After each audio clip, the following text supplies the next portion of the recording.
Good evening and welcome. We'd like to call this meeting to order.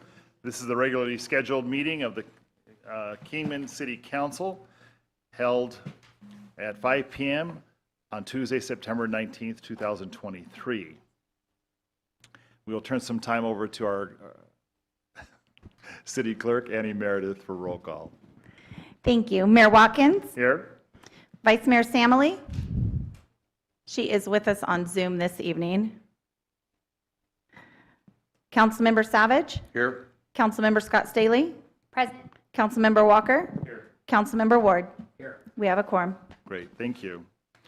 Our invocation tonight will be given by Pastor Dennis Concrite of College Park Baptist Church. I would ask all of us to stand, please. And afterwards, we will have the Pledge of Allegiance. Will you join with me in prayer? Our Heavenly Father, we thank you that we can come to you and seek your help and your favor during times such as this.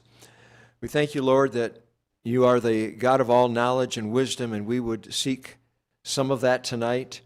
As decisions are made, things are discussed, we pray, God, for a great orderly meeting, but then beyond that, a time in which you would give to us wisdom so that decisions made would be a blessing to this community.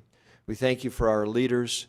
We pray your favor upon them. May they regularly seek you, knowing that in and of ourselves we always fall short of that which we really need to be what we need to be. And so we ask for your blessing on them and again this meeting, and pray that it would be pleasing to you.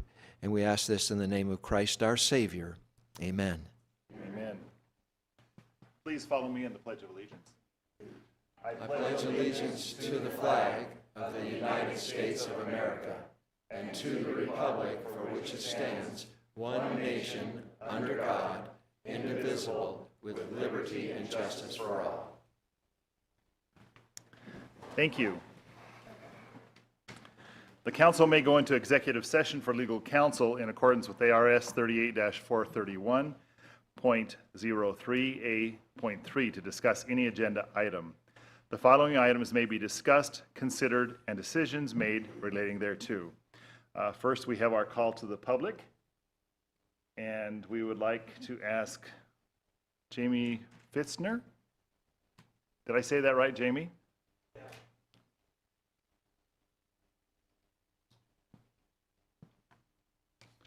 Good afternoon, Mayor, Council. I just, there's a couple of things that I want to bring to your attention. As we all know, there's a huge need for affordable housing in Kingman. My brother years ago volunteered for, it's a government program called Habitat for Humanity.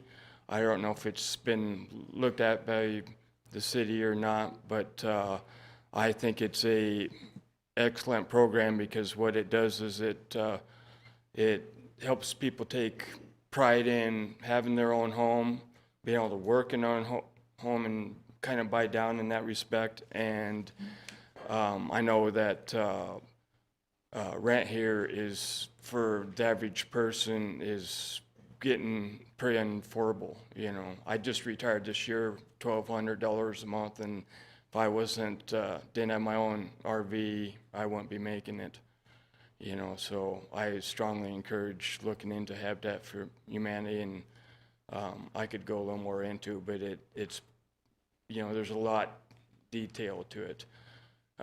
Basically, these are smaller homes on the purchaser's own land where they have a chance to do anything in the housing. And I mean, any carpenter or anybody that's working on these houses can teach people to put in insulation, to run wiring, you know, roofing, plumbing, and it just gives people the opportunity to actually get off the street and actually have a community and, like I say, take pride in, you know, having your own home, you know.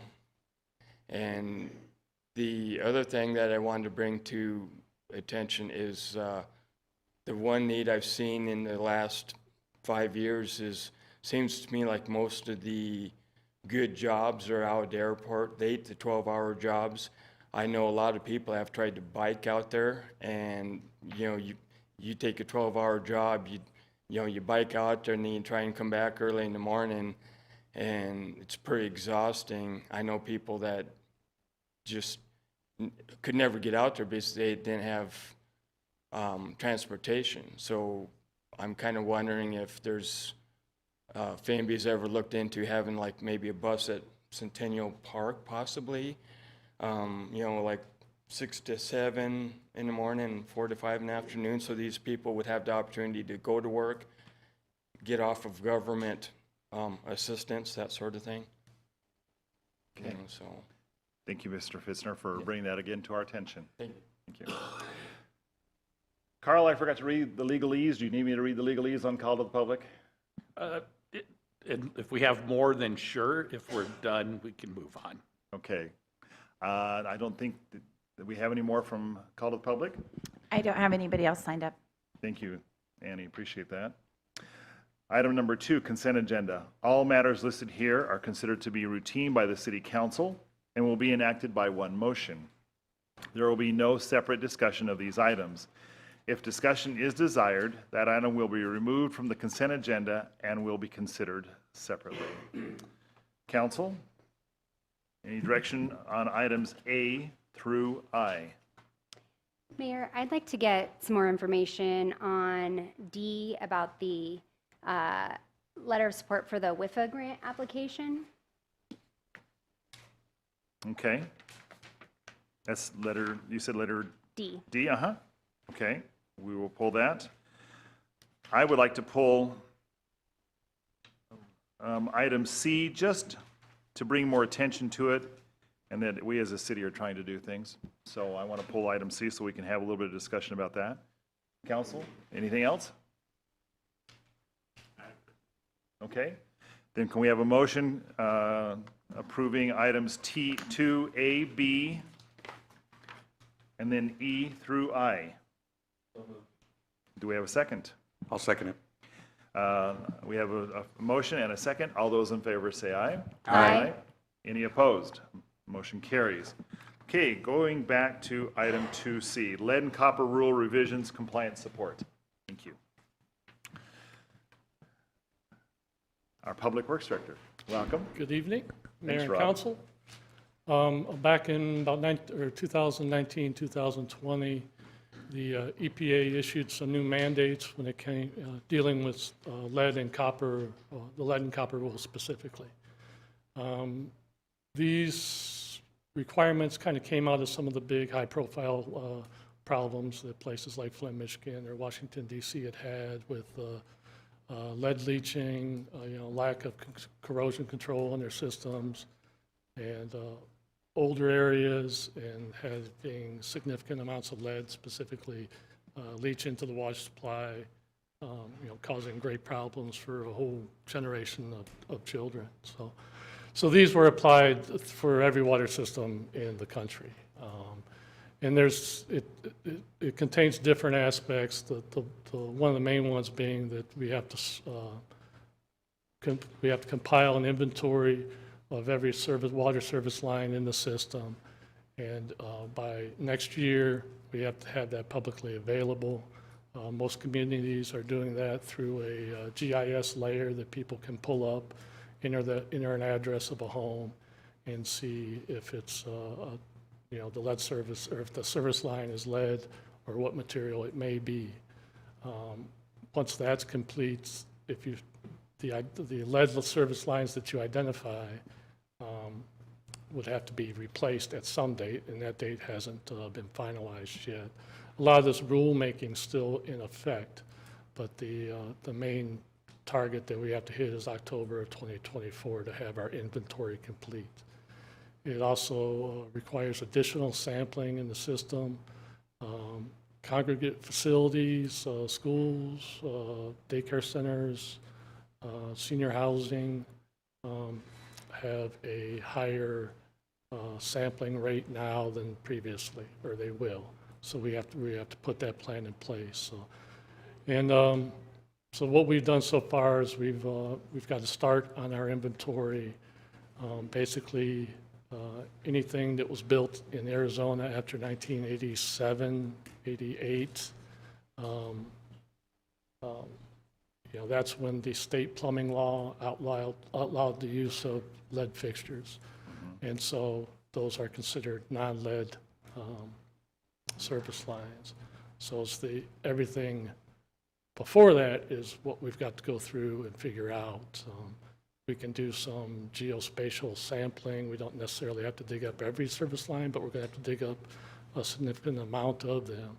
We also put into place that every time we install a meter, we're doing inspections to determine what the service line material is. As we're doing service line replacements, we're doing those inspections to determine what the service line material is. So we've got a lot of work ahead of us. We're bringing in Hazen and Sawyer to kind of walk us through completion of the inventory and getting that on our GIS system, along with putting together our sampling plan going forward. We are currently without a water quality program manager, but as we bring that new person in line, we'll have this sampling plan in place for them to implement. So. Okay. Sorry if that was long-winded, but that's the explanation. I can try to answer any questions you might have. I think it's good to bring it forward. Obviously, a lot of cities back east, especially the older cities, had problems with lead pipes. What has been our exposure here in Kingman? Generally, just going by kind of anecdotal information, people who've worked in the field here for a significant amount of time, there aren't many. I don't know exactly what that means. There may be some. We've never had issues with our lead or copper sampling on the drinking water side, so we don't have anything to point us in directions of specific locations where they may be. Okay. Generally, in Arizona, out west, it's not as much of a problem as it is back east with much more older housing stock. Right. Okay. Thank you, Rob. I appreciate that. Sure. I will read this one because I forgot to read that, Carl, so I will bring that forward.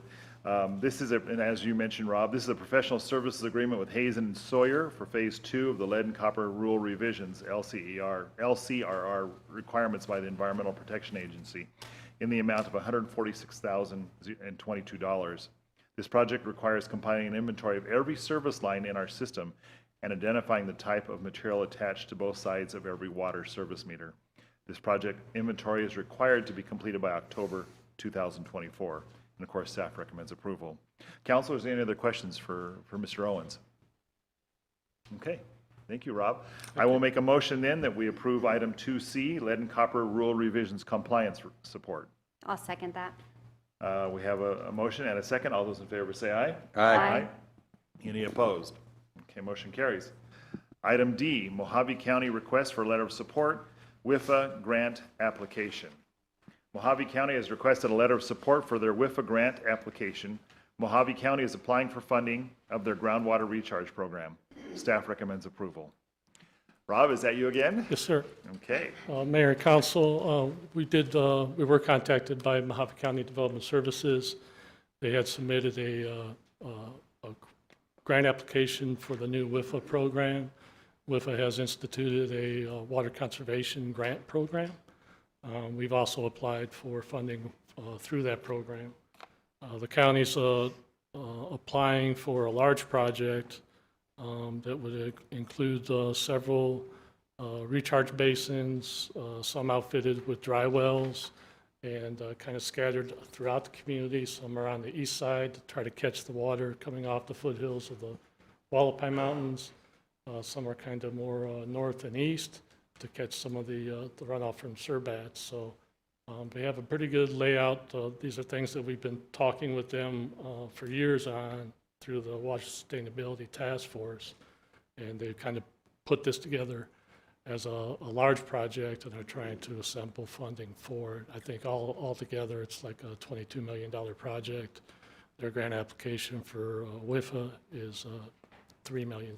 So I can try to answer any questions anybody might have. Actually, Rob, do you want to remind everybody what WIFA stands for? It's the Water Infrastructure Finance Authority of Arizona. Great, thank you. Typically, they've run a revolving loan fund, which we've used in the past. We borrowed against that when we built the wastewater treatment plants. But this is really the first time that they've had grant funding available. Okay, Counselor Saley, do you have any questions? Yeah, thank you, Rob. My question was about probably the West Kingman, Riata Valley basins, but maybe even the Crestwood Basin 1 and 2. Will those impact the stormwater projects that we just received a report on a few weeks back? Will they help capture some of that water that ultimately would have made it into those stormwater projects and maybe allow us to either reduce the project, save some money in some way, or maybe even eliminate any of those stormwater projects? I don't know if they would allow us to eliminate any of those projects. They might allow us to reprioritize some. But yeah, ideally, it would catch some of that runoff kind of up on the state section behind, behind, and I'm blanking on some of the street names over there, but, kind of north and east of Riata Valley. And yeah, I think their primary goal is groundwater recharge, but a lot of these types of projects have kind of the dual benefit, right, of limiting some of the impact of those stormwater, runoff events, at least, and maybe even like, spreading that out over a little bit more of time so you don't get the big waves that we get. So I think there'd be dual benefits, but I think we'd probably have to look at them individually in detail to see how it would affect, what the projects we have, the scope of those projects, and the priorities of those projects. Okay, thank you. Mayor, Great. would you like me to make? Well, any other questions for Rob from the council? Okay. Counselor Saley, yes, would you like to make a motion? Sure. I would like to move that we approve the letter of support for Mojave County's request for WIFA grant application. Okay, do we have a second? I'll second. We have a motion and a second. All those in favor say aye. Aye. Any opposed? Thank you. Not to forget our vice mayor, but Cherish, are you there? Might not be a good phone connection. Okay, well, we will continue on. Item 3, old business, 3A, electronic message board policy. Staff drafted an electronic message board policy that regulates the display of messages on the 5 city-owned electronic message boards. This policy allows for effective communication of important notices, emergency alerts, and community events. Staff recommends approval. Our legal counsel, Carl Cooper? Yes, sir. So this is, I think, the third time that we've looked at this document. Last time council asked me to remove basically the restriction regarding the numbers of messages being submitted over the course of a time period. That's been struck from the document. Everything else is in compliance with what council had directed, so not a whole lot to say. Okay. Council, any questions for Mr. Cooper? Okay, we do have one person from our audience that would like to make a comment, Ms. Becky Fossen.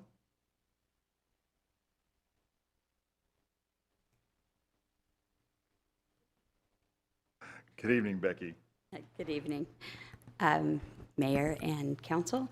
I just wanted to encourage you to vote for the community events on the new signs. As the chamber, I attend a lot of events. And one of the things I hear most often is, I didn't know that was happening, or how do you find out about that?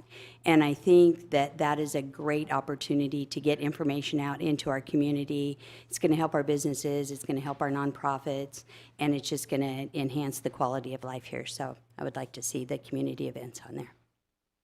Thank you for your comment. Okay, if we have no other comments or questions, can we have a motion then approving item 3A, electronic message board policy? I'll make that motion. Do we have a second? I'll second it. We have a motion and a second. All those in favor say aye. Aye. Any opposed? Okay, motion carries. Item 3B, Bird Rides Scooter Agreement. An operating agreement between the City of Kingman and Bird Rise Incorporated was presented to council at the September 5th, 2023 meeting. Council requested to table the item until they had more background information pertaining to rider usage, liability, rider age, and identity verifications, and maintenance by the fleet manager. Bird Riders Incorporated Representative Kylie Floodman will address council's questions. Council may reconsider the agreement or request revisions. Staff seeks direction from council. Okay, Josh, welcome. Mayor Watkins, members of council, you pretty much read it off. Kylie Floodman did provide some background, and those are in your packet, so you can read through and check out the details on that. I'll go ahead and remain up here in case there are any questions or we have feedback, but I'll let Kylie take over from here. Okay. Yes, Councilor Staley. Thanks. Thank you for being here tonight. Absolutely. My question to you was whether or not we looked at any companies that offer a docking station for their vehicles versus what we have with Bird, where they're just spread out all over the place. Because that is the biggest complaint that I get, and I think everyone gets, is they're laying all over, they're not being picked up. Some companies offer a dock. We could put one at the powerhouse, maybe at the other end of Beale, maybe some of the other spots around town, but you're forced to put the vehicle, the bike or scooter, whatever it is, back in that dock in order for your time to end, so they're not laying around. Did you look into that? I'm not aware of us looking into that. That's something Okay. Bennett might have looked at before, but it's certainly something that we could look at addressing, maybe amending this agreement. Okay, thank you. And Kylie might be able to help us on those questions too. So let's turn some time over to Kylie Yes. from Bird Scooter. Kylie, are you there? Hi, yes. Can you hear me okay? Yes, coming in loud and clear now. Okay, awesome. Great. Thank you. Yes, so we actually operate on a dockless model. There are very few of our cities that we actually operate on a docked model. Even so, it's very minimal docked mobility hubs that might take place in. But either way, it is still maybe a few in a core downtown area. What we generally do in our markets, and we're happy to add this to kind of our general provisions that we do in Kingman, is we do parking based off of our technology. So we can do preferred parking pins, which essentially what that means is we identify with the city areas that we would, through our technology, identify in our app for riders to park. In terms of actual physical infrastructure, again, we are a dockless model, and that is really to support the idea of micromobility being a last mile, first mile solution, and for it to be the flexibility and convenience of you being able to take alternative transportation from your point A to point B. And then ideally another rider takes that from their point A to point B. Okay. Questions for Ms. Floodman? Thoughts about how about discussion council then? This was sort of a hot topic last council meeting. I haven't had a single complaint about not having them here. I've had several tell me they were glad they were gone. I don't see the need for them. I will be voting against it. I do have to agree with Councilor Ward on one thing, that there's no clutter. We have not seen them laying around. So, Mayor, I'm sorry to interrupt. I don't know whether you want to take public comments at any point, because there are some folks. we actually have some public comment. Okay, I just on wanted that, to make sure you. So, yes, no, you're fine, Carl. So, council, I guess we will turn some time over to public comment. Or, I'm saying Councilor Savage. To be honest with you, I wasn't on the council when this was voted in. I just do not feel that this city is right for that type of market right now. Maybe with the infrastructure that we're doing downtown, widening the sidewalks, and they're not supposed to ride on the sidewalks, and we're only going to have room for 2 cars down there. And that's where most of the traffic was, and the rest of most of the traffic was at the green hole, being drop-offs. So I'm not for this. Okay. Real good. Let's turn, Councilor Walker, you want to weigh in on this, or should we turn this, let's have some public comment? Okay. We'll start with Becky Fossen.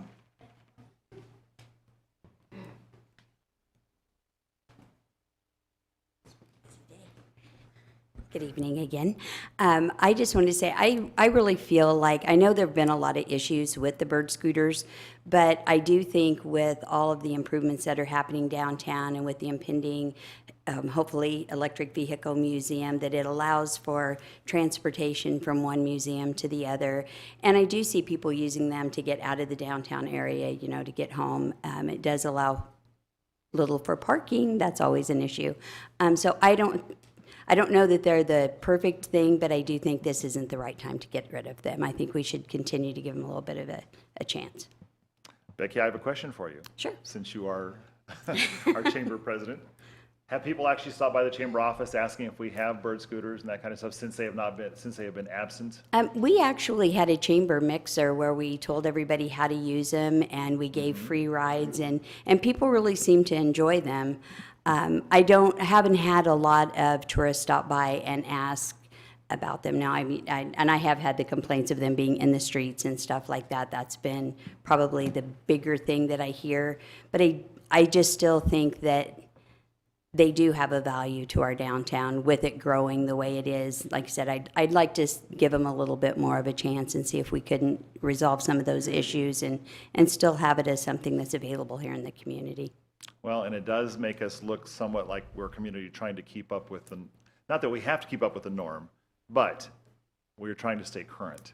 Right, and I what is think that available. as tourism is starting to come back and people are going to be traveling through, I think that it's a nice option to have.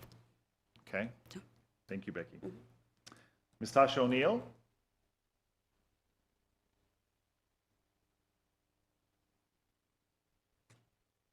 Welcome, Tasha. And you want to address the bird scooter besides the electric museum too? Yes, Okay, I'm here I to. was hoping that's what you were saying.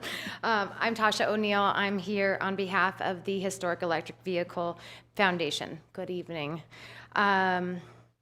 We want to express our strong support for the continuation of the electric bird scooter program within the city of Kingman. We believe that this program offers a multitude of benefits to our community, contributing to a clean environment, enhanced transportation options, economic advantages, and a boost to tourism along Route 66. By promoting electric mobility, the city of Kingman can continue to have meaningful steps toward keeping its carbon footprint small and addressing not only environmental but also transportation concerns. This, we believe, aligns with the city's commitment to the quality of life in the community, tourism engagement, and sustaining a healthy living environment for its residents. Electric scooters also provide a convenient and affordable mode of transportation, which can reduce traffic congestion and alleviate parking challenges, which we all know can be a real issue for our downtown district. According to a recent study, city visitors who use e-scooters spend more money while visiting. Riders spend 41% more per day. The survey found that 46% of the visitors that are avid users or riders spend more money at restaurants, cafes, dining in. Light users spend a greater proportion on shopping and services. The availability of electric scooters can make it easier for tourists to explore our city, encourage them to visit local landmarks, shops, and restaurants. This not only boosts the local economy, but also reinforces Kingman's position as a must-visit destination along Route 66 versus just a pass-through city. Furthermore, locals can also reap the benefits of having electric scooters available. It provides an affordable and efficient mode of transportation for daily commuting and errands, reducing the overall cost of living and enhancing mobility options for residents. The City of Phoenix conducted a 3-year pilot program, which proved itself such a benefit to their downtown district that in their surrounding communities, leading to a permanent launch of the program in January of this year. And to address the valid concerns of the community and to ensure the safety of both citizens and visitors, we recommend the city implement, if not already implementing, some of the following safety regulations. Helmets. Encourage scooter riders to wear helmets, especially for minors. Designated parking zones for scooter parking to prevent sidewalk clutter and improve pedestrian safety. Speed limits. An educational campaign. Regular maintenance on the scooters themselves so they don't cause issues.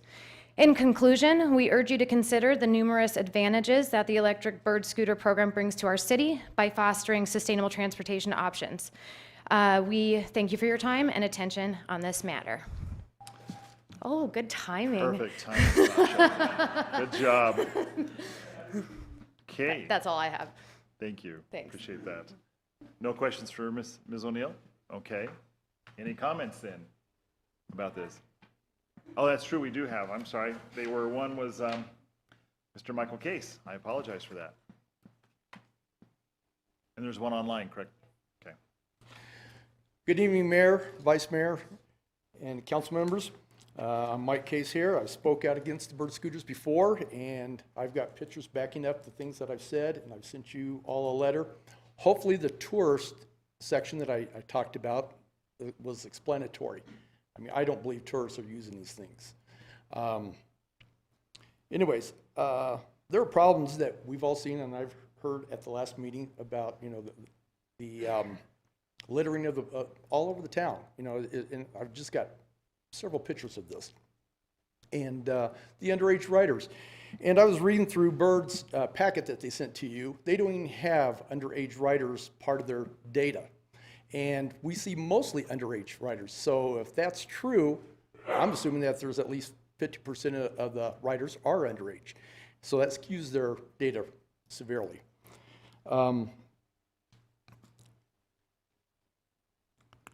And I agree with Councilmember Savage about the new streetscape programs. You know, the sidewalks are getting wider, or we're going to end up having more scooters on the sidewalks. So I agree with that. And a comment was made that tourists are, riders are being seen going uptown and downtown using them and things. I've noticed a lot of personal use scooters since scooters came into town. And I believe those are the people we're seeing, because I look for that little white logo, that little box here, and hardly, it's always a personal scooter. And I've got a friend that actually purchased one. The scooter, and another issue with the scooters that I've noticed, and I've got pictures for, is that they have been left on handicap ramps. How is that affecting our handicap population? I've been wanting to stop to ask them, as you know, I've seen them, but I just, you know, usually going through town, because I do live downtown, and I see this all day long, and it is a blight. It is a blight to this city. And I'm going to talk about one last thing about the revenue of these things. According to Bird's documentation, they said since June of 21 to June of 23, they've had 9,000, let me get my information here.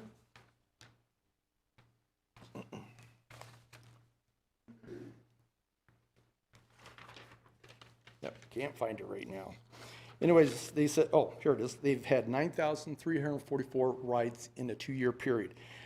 And if the city's getting 10 cents per ride, I broke that down to where that actually equates to $934 in 2 years that you've received.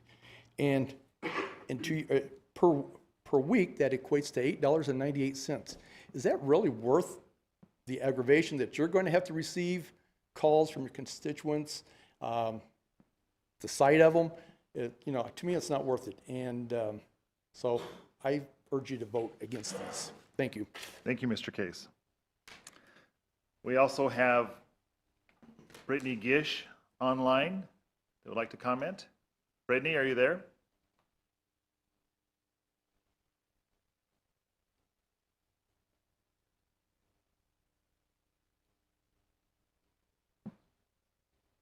Ms. Gish? Can you hear me? There you are. Can you hear me? Yes. Okay. Mr. Mayor, Vice Mayor, City Council, thank you for giving me just a moment of your time.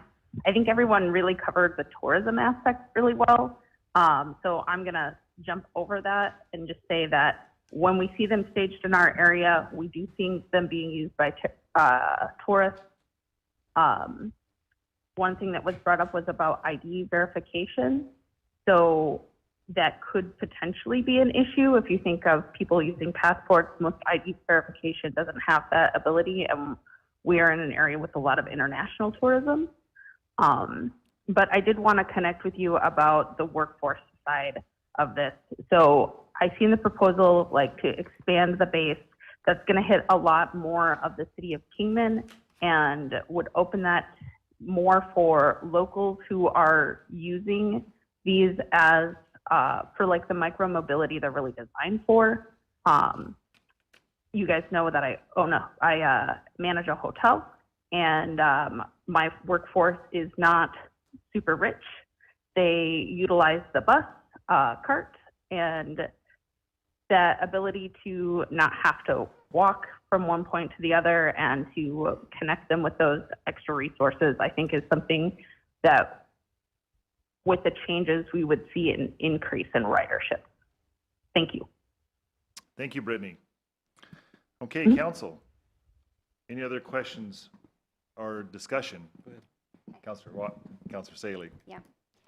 So after the last meeting, I feel kind of torn about this, but then we had the meeting in talking to Kylie, and she did offer some solutions to some of the problems that we've heard. I walked away, though, very frustrated to know that there was the option of a 311 email that would be specific to Kingman so that they could have taken all the complaints that we took. And I think the fact that the city council, the city, Becky Fawcett even, that we have received so many complaints, that's what's left such a bad taste in our mouths, because we were their complaint department for so long. So I was frustrated that they didn't put that in place in the beginning, and then they would have known that there were problems and they could have addressed them, but that didn't happen. I am not opposed to giving them a little bit more time so that they can prove to us that they can be better partners with our city. I do see that it is a fun addition to our town to be able to rent a scooter and to go from one end to the other.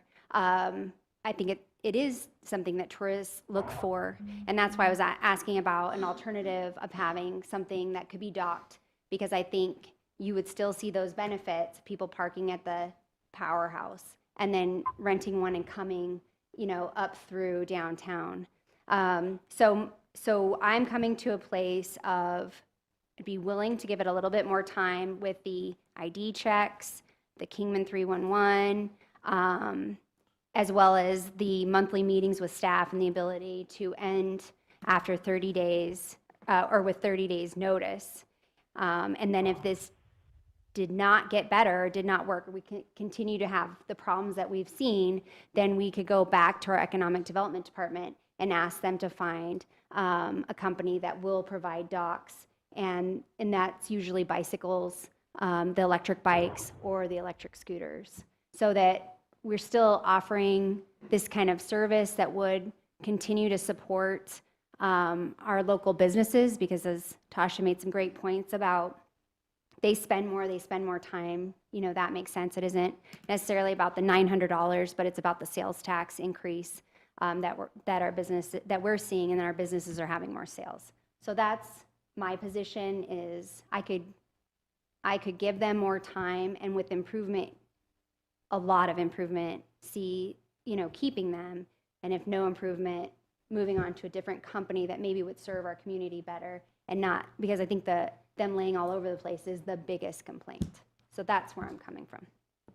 Councilor Saley, I wanted to ask you thoughts as far as, of course, they want to expand to 75 units to start with, and then with the possibility of 100. Should we maybe even limit it to 75 and then re-examine again? Absolutely. If they add more scooters and they don't do their part to pick them up and service them, we're just going to have a bigger mess. Things are going to be even worse.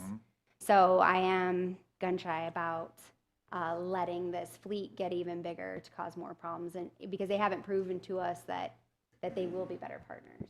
And then along the lines of the 311, I think it's also, does that also, they get to take care of the problems, but do we as a city, does someone like our economic development department, do they also see that email at least, and hopefully they're being taken? Yeah, Kylie Floodman? Kylie? Are you there? Hi, yeah, I am. Hi, Mayor and members of council. First of all, I just want to thank, all the public comments, both positive and negative. I think all of it's great feedback. Most of it, luckily, good for the program, but outside of that, also another eye into, areas that we can definitely improve upon.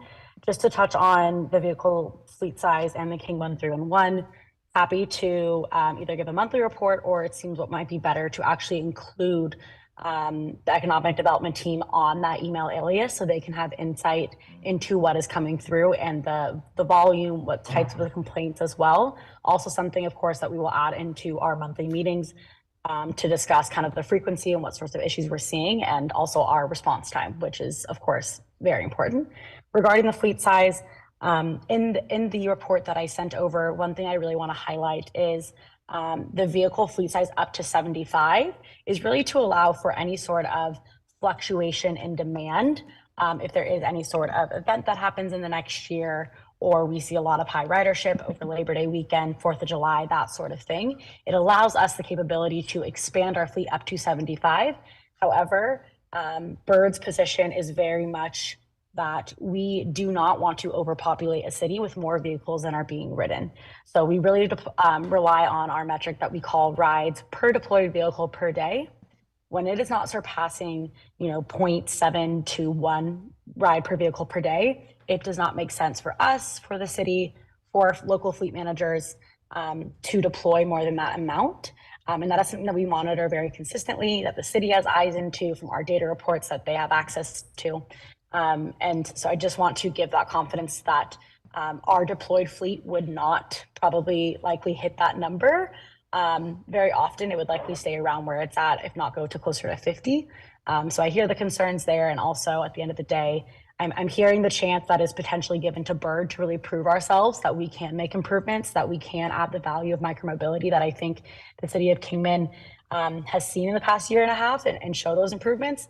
And, transparently, we don't do that by flooding the city with vehicles that we can't manage. And so I'm hearing, all this feedback loud and clear, and I really want to do what we can to prove that we can actually be a service and we can be a value to the city and the residents and the visitors. Okay, thank you, Kylie. Mayor. Yes, Vice Mayor. Hi there. So I missed part of it, but I feel like most of my concerns were addressed. What is Councilor Staley's proposition for a time frame? What's your proposal like for a time frame? Because my question was, do we really have to enter into a 4-year contract? Why can't we reduce the contract and then assess it, or give an opportunity to reevaluate? So, I think we'll know in the first week, right? The notice to terminate, we have to give them 30 days. So we would know right away whether or not they can keep them from laying all over the place, stay on top of it. And if they don't, we put it on the next, I think any of us could put on the next council meeting to talk about terminating. And that would give them, just 30 more days to operate. Okay. And then what was decided, or was it discussed, not decided, was it discussed about the ID, the verification of ID, so we could curtail the number of underage riders? It hasn't been discussed yet, but Kylie, can you address that again so that the public knows? Yes, absolutely. Mayor, members of the council, so we do have a feature called ID verification. As someone did point out earlier in this meeting, it does have limitations, unfortunately, usually affecting minorities. So we are generally, it is a last resort measure on our end. That said, clearly there is a pretty big issue with underage riding in Kingman. So what we have recommended is ahead of summer, which is typically across our markets when we see an influx in underage riding, school being out, kids or tourists, to somebody's point earlier as well. So annually doing our ID verification to cleanse out those riders that have effectively been able to use their parents' credit card to sign up or whatever it might be. That said, I do want to add that caveat that unfortunately, similarly to how a parent could give their kid their credit card in the first place, there was always the ability for a parent to give their ID to sign up for their kid.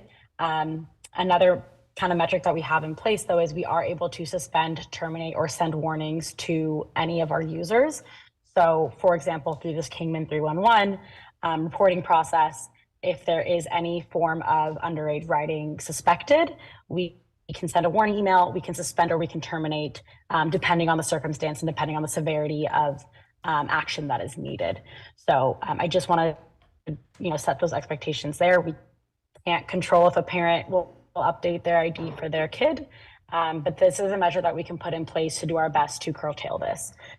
Speaking of safety as well, of course, we are not encouraging underage riding, but we do offer free helmets for all of our riders. It is within our app. You can request a free helmet. People just pay the shipping fee. So just in terms of safety and doing what we can to mitigate any of the risks that might come with underage riding or any sort of reckless riding, that is a measure that is in place as well. And I'd like to take this opportunity to add that into the community pricing that we spoke to, or that I mentioned in my report, which is doing what we can to actually educate the community on these offerings that are available and how they can take advantage of it. Okay. Okay, so sorry, Mayor. No, May go I? ahead, Vice Mayor. So I would like to see something in there about ID verification. We've identified that one of the complaints, well, many of the complaints that I receive from my constituents is the underage riders. And I like the idea of making it seasonal, just to kind of see if that helps to curtail. My other question on the ID verification, does it affect passports, or are they allowed to use passports for ID verification? Our software that we use, it does. It's another layer that we have to add on, but we can do that, especially given that we'll just be doing it annually. Okay, because then that too would, serve our international visitors. But that's something that I would really like to see included in all the steps going forward as far as what we're going to do to, address the community concerns. Vice Mayor, yes, absolutely. And what I think might be also helpful for visibility, should this go through, even outside of annually or seasonally, we will of course put this on once we relaunch. So we'll hopefully, kind of cleanse the system of current riders that are underage. And I believe we are able to actually track failed ID scans. So I can give that metric to the city, to Josh and Bennett, my contacts at the city level, and they can distribute that as they see fit so that you can see the actual impact that was had in terms of ID scans that were attempted but not able to go through. Okay, thank you. Thank you, Mayor. You're welcome. Thank you, both Kylie and Vice Mayor. Yes, Councilor Saley. This question is for you, Kylie. Given that you're recommending that we don't institute the ID verification until summer, so almost a whole year, I wonder if that's a risk you want to take, given that you're about to put these back on the streets and we're saying if we continue to get complaints, we're going to pull them. I mean, maybe you want to put them on the streets with a couple weeks of ID verification so that you don't find yourself with a whole host of underage complaints. Thank you, Councilmember. Yes, so we will do it annually and seasonally, but then once we do re-implement them onto the road right now, we will do that to cleanse the system. And that's the metric I was speaking of. I can give that data, in this round that we do right now ahead of them being relaunched and out onto the road. Thank you for clarifying that. Well, and Mayor, one Yes, more Vice thing, Mayor. if I may. Yes. I don't know if you know that we do have year-round school. So sometimes we have the schools out at different times, and so it's not as seasonal as a summer. It's weeks at a time. So I don't know if you know that about our community, and that was something that I think you should know. Thank you, Vice Mayor. Yes, so I'll work with my economic development contacts that I have, and I think what would be best, should this get approved, is on our first meeting that we have, which we will work to schedule in the next 2 weeks, pending availability. But I think it'd be best to go over all of these recommendations that we'll be putting in place. So the ID verification, we talked about some parking areas downtown through our technology, while not physical infrastructure, piece of it, better education in terms of our community pricing, 301 reporting, and our vehicle fleet size as well. And I think a good piece of that would be identifying what is that seasonal ID verification cadence, what makes the most sense for the city. That's typically what we will do with cities that are hoping to curtail underage riding. But of course, like you just mentioned, the seasonality and the uniqueness of Kingman might offer a different cadence. So I think that's a very important part to discuss on our very first meeting with the city. All right, thank you. Thank you, Mayor. You're welcome. Thank you, Vice Mayor. Thank you, Kylie. Yes, Councilor Savage. Hi, Kylie. I want to thank you for listening to our concerns with the last meeting. Personally, I think a 4-year commitment is too lofty. I see some good out of this. I would feel more comfortable with you implementing everything that we want and giving you a 6-month run without expanding the fleet to right the ship and get everything dialed in for us before we make a decision like that. Thank you, council member. In terms of increasing the fleet size, currently, yeah, it is sitting at 50. I think given the ridership that we've seen, that completely makes sense. I would like to point to one of the comments that was made, one of the public comments for, I apologize, I don't remember her name, but I know she manages a hotel and was talking about the expansion of the operating area. So what I would ask and request is that we do continue with that expanded operating area to allow for greater accessibility for people that are actively using the service. To our point, and I know I am just, unfortunately right now, just a voice coming over a Zoom meeting, but at the end of the day, the city does maintain the right to end this contract after 30 days. I have vested interest in me managing this relationship, managing this market, and the success of micromobility in Kingman. If the expansion is not working, the expanded fleet, or not the expanded fleet, I'm sorry, the expanded operating area, it's all technology based. We can revert it within a matter of days. And to one of the council members' positions earlier, you know, this really is our trial period to prove that Bird can be the right partner for Kingman. It is not in our interest to go against the wishes of the city as we're expanding and working on these improvements to see what's working and what's not. So again, I understand I am just a voice right now over a Zoom. That said, I do want to give my confidence to you all that I will be working closely with the city to ensure that these improvements that we're making, the changes that are happening are still aligned with the values and the goals that Kingman is hoping to get out of this program should it be approved to continue. Councilor Savage. And to reiterate, yes, agreed with keeping it at 50 for now. Okay, thanks, Kylie. Mayor? Yes, Councilor. I have to agree with one of the comments said earlier. I've had no phone calls or emails in support, and since they've been taken off the street, it's been pretty mellow. And it's kind of frustrating that we're just now getting this Kingman 311 deal going where they can take the complaints. You know, it's almost a little too late, but I think if maybe they could stage them twice a day, because right now they stage them once a day, supposedly. I've seen them in my neighborhood laying down for 2 days in a row. You know, I know they haven't been stood back. Well, I can't say that for sure, but it appears they haven't been staged. But, you know, it's a small enough service area. I don't know if they're willing to stage it twice a day to make sure they're up, they're not in the handicap ramps, they're not in the middle of the sidewalk. Maybe we could give them another trial, 30 days, 90 days, whatever the council's thinking. Okay, Councilor. I am on the fence on this also, and I think in the very first discussion when we first did this contract, I mentioned from visiting other cities, it seems like there's clutter. They oftentimes can be considered clutter. But on the same token too, I see the value in them.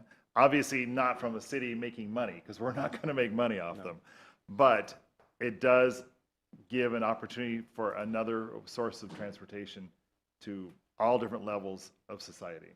And so, and for tourists, and I can see the value there. I do like the fact that it's been brought up already that we have a 30-day cancellation. So if there is problems, we can do it. I do think we probably need to revisit this maybe in 6 months I would like to see us expand, because if they're expanding their service area, they're going to need more units because of they're spread out. I don't have a problem going to 75. And then if everything at this 6-month mark, and of course, once again, we have the option to cancel it within 30 days if there's problems. And at the 6-month period, everything has been going fine, then we can let them bump it up to 100, is what I propose. Anyway, council, thoughts? We know your position, Mr. Ward. So, Mayor, could I just jump in real fast? Yes, Mr. Cooper. Nobody likes the attorney when they're talking, but a lot of this discussion is, I would say, contrary to what's in the agreement currently. Oh, that's true. And there's a little bit more than just saying, okay, because right now the agreement says 100 bikes. So I can strike that and go 75, but there's a number of things that we're talking about that would have to be addressed in the agreement. So you can either approve the agreement as is and just say, we hope things go the way we want it to go, or we bring it back. We bring it back one more time. Well, So Mayor, yes, Vice Mayor. I was just going to be asking Carl those same questions. So, I mean, if we're ready for a motion, I would like to make a motion that we table this and we bring it back and we get everything that we discussed and how we want it to be in the contract. So everybody's on the same page with what our expectations are and what Bird, what we expect Bird to do and what the city's position is. So I would like to make that motion if you're ready for a motion. We have a motion to table this item. I'll second We have a that. second. I'll second it. Okay, thank you, Councilor Can we Saley. have a discussion now? Yes, we can continue discussion real quick if you'd like. Thank you, Vice Mayor. And so discussion concerning this tabling. Yeah, well, I just, to give some direction, how I like this when we bring things back over and over again. So I would like to see the IDV is what they have it down here as, is turning on that ID identification.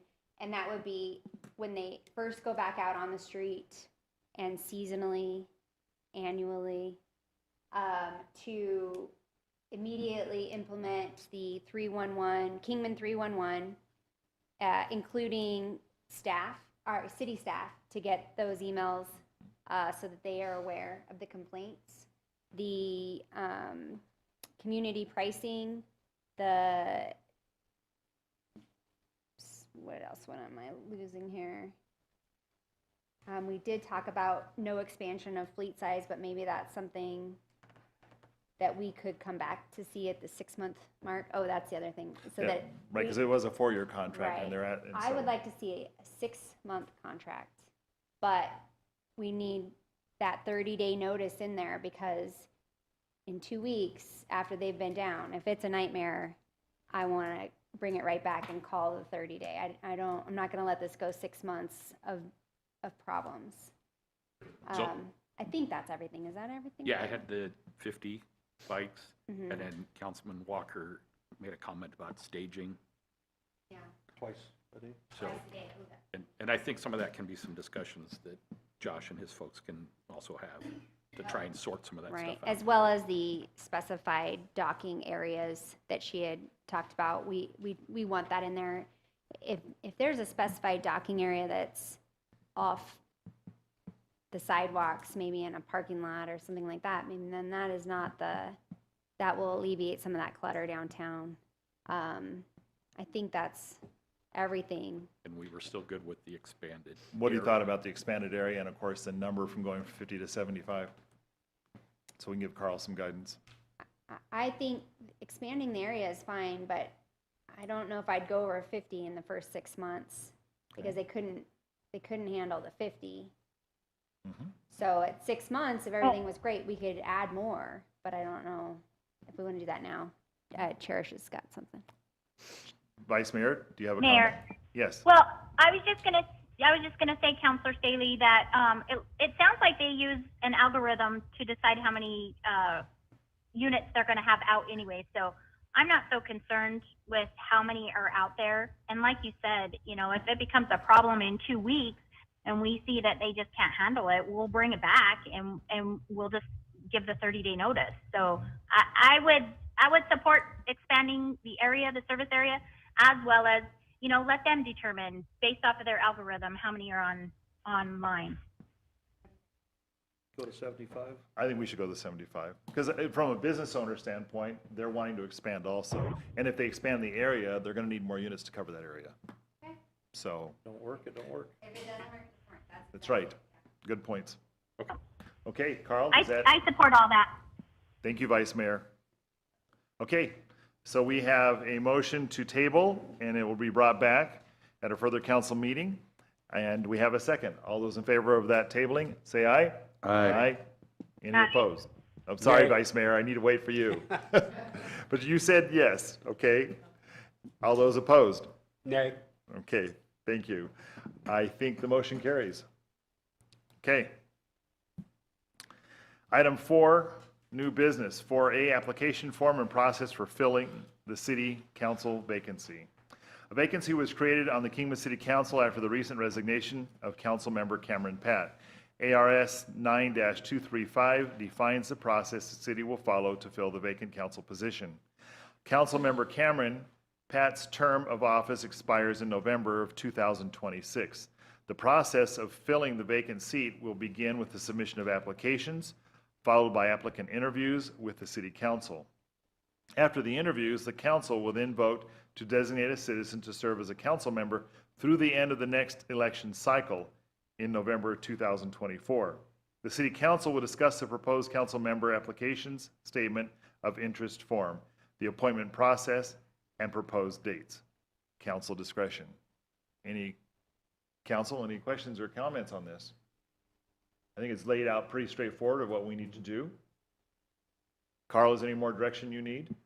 No, sir, and I think, I'd like to take credit for all this. This was all Annie's work, so she's brilliant, so. But I Okay, think we're good to go. okay. I have one question. Yes, Counselor Saley. Annie, will you be sending us those applications as they come in so we have time?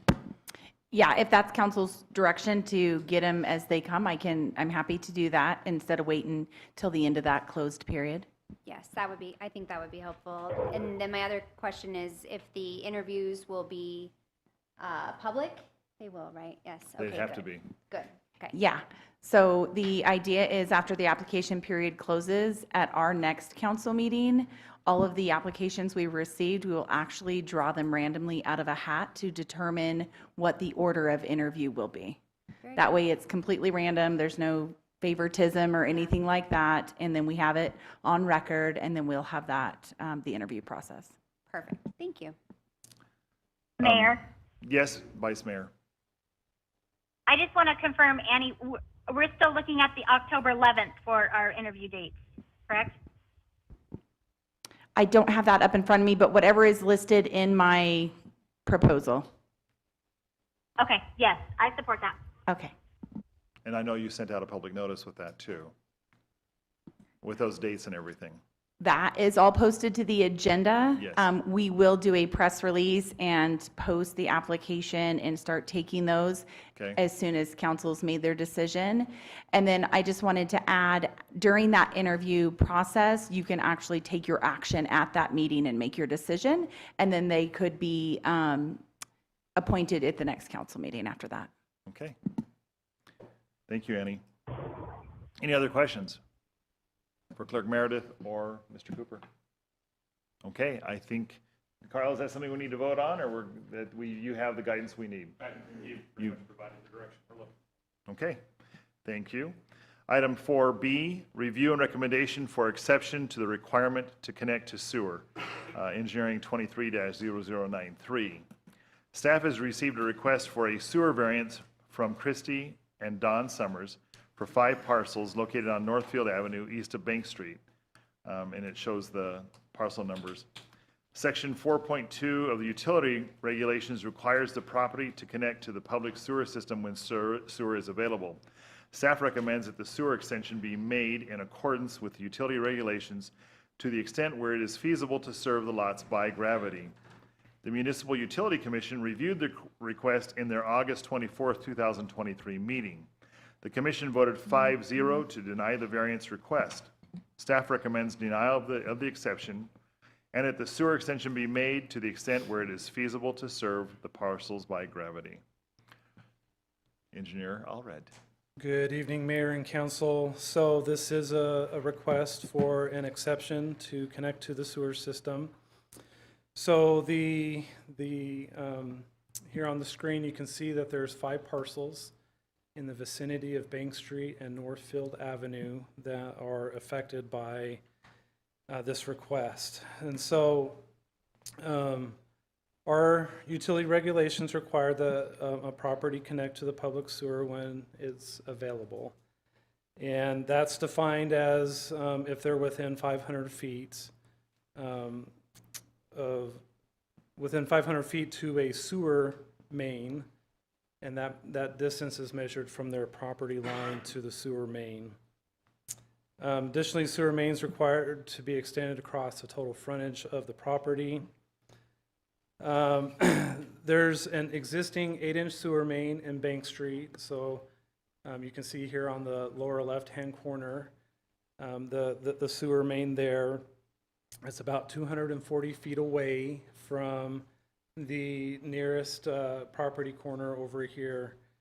And so one thing that I would like to note, however, is due to topography, we think that only 2 or 3 of these lots would be able to be served by gravity sewer.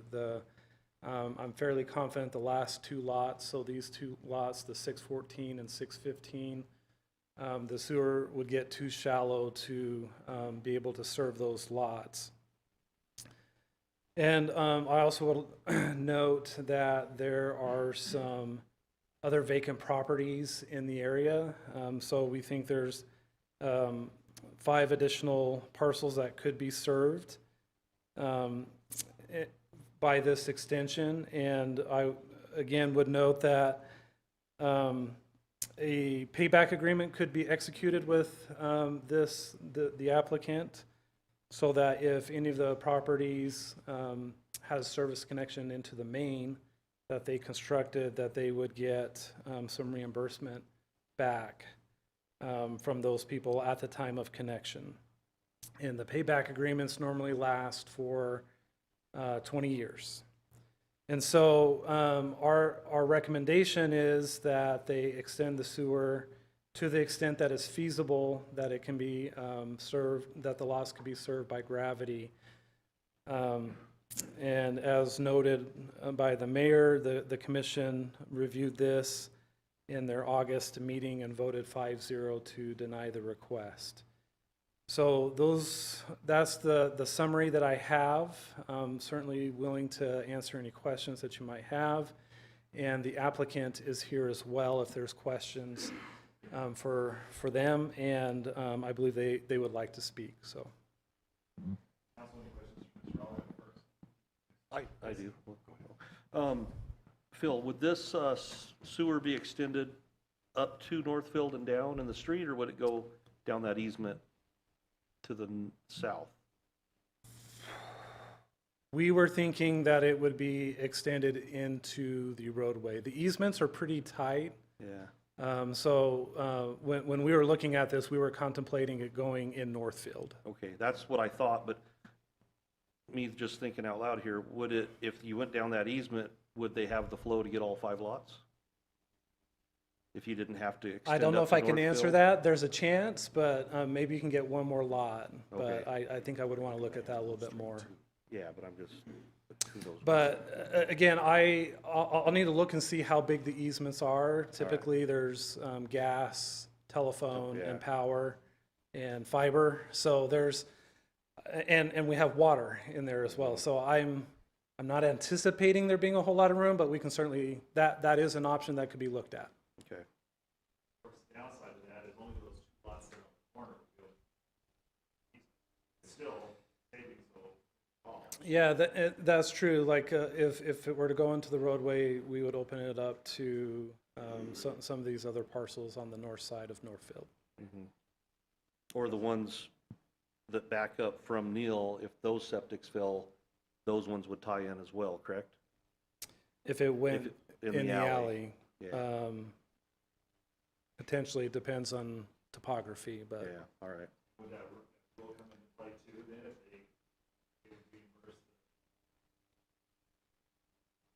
Yeah, so it depends on how the line gets extended, but the payback would be based off of frontage. So whatever that frontage is of the other lot that's owned by someone else, that they would have to pay a prorated share based off of their frontage.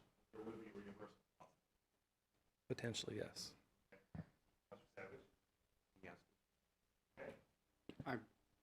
Councilor Phil, Ward. on that, so you're talking going up to the corner and across?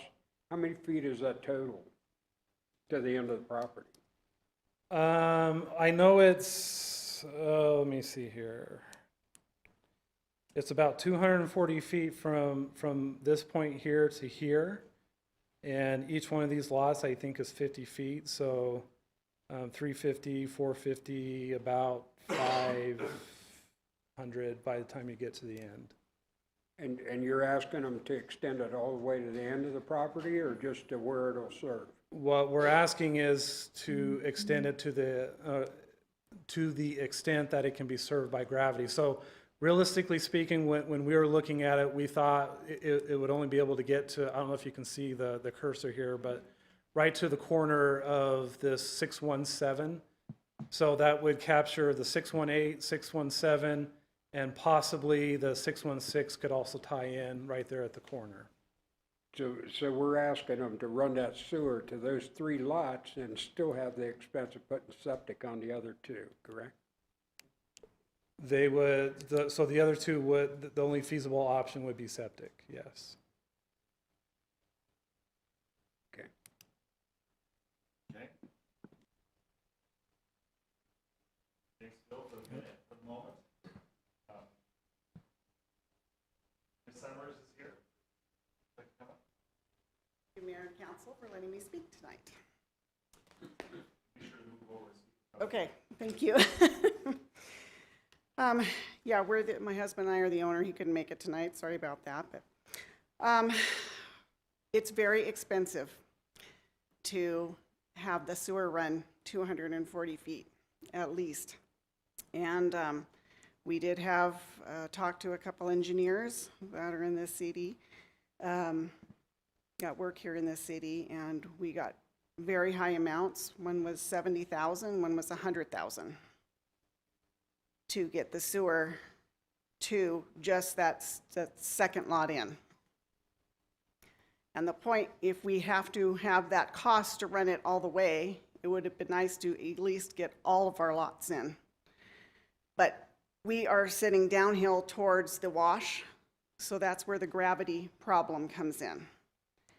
I feel like, I don't know if we could even get the 2 lots in there, but the fact is the cost is, to pay for that, it just does not make financial sense to us as a builder to build single-family residences on these lots. We could afford sewer, or septics, excuse me, on that. I mean, right now we pay $102.60 a year for our property taxes. We have no utilities, nothing. If we were able to put the septics on that, I know some other new houses in the area that were built several years ago are paying over $1,200 a year in taxes. So the city would be getting more revenue, plus obviously all the utility. The Unisource, you get your fees from Unisource, and the water hookup we would have to do as well. That is running along the back of the property. Anyway, it's a financial stress that we would not be able to burden. That's why we asked if we could do septics. Otherwise, they're going to sit vacant. So that's where we're at. So that's why we asked. So it just costs too much money to bring it around and then have to do septics on the final 2 or 3 properties. So thank you for listening. Mayor, would you mind turning your mic back on? Oh, I'm sorry. Thank you. Annie. Is Councilor that Ward. lot in the city or in the county? That's county. County. That's what I thought. Thank you. Okay. Any other questions? Thank you, Thank you. Christie. Discussion? I actually did want to ask, and I'm sorry, I don't have my sheet in front of me, but the counselor assigned to Municipal Utilities Commission? I think it was Cameron. Oh, Cameron, okay. Okay, we'll move forward then. This is a tough one because of the fact that I understand the Summers position, but on the same token too, the whole beauty of our sewer system is signing on to it to help pay for it. And that's a tough one. So I have said this a number of times to share it with others. And because our sewer system, our water system, our trash system are enterprise funds. So they are not part of our budget. They actually pay for themselves and support themselves. And that's why this is important. I think in some ways, and obviously my business wouldn't be in business today if, for example, the city would have offered trash on this area. If they offered water, they would have offered trash service. We wouldn't have some blight areas out in Butler area. There's a lot of good people, though, too, that do take care of their property, so I want to be sure to include that. So this is one of those things along those lines. Looking forward, we want to support our sewer system, and that's sort of the way I'm leaning.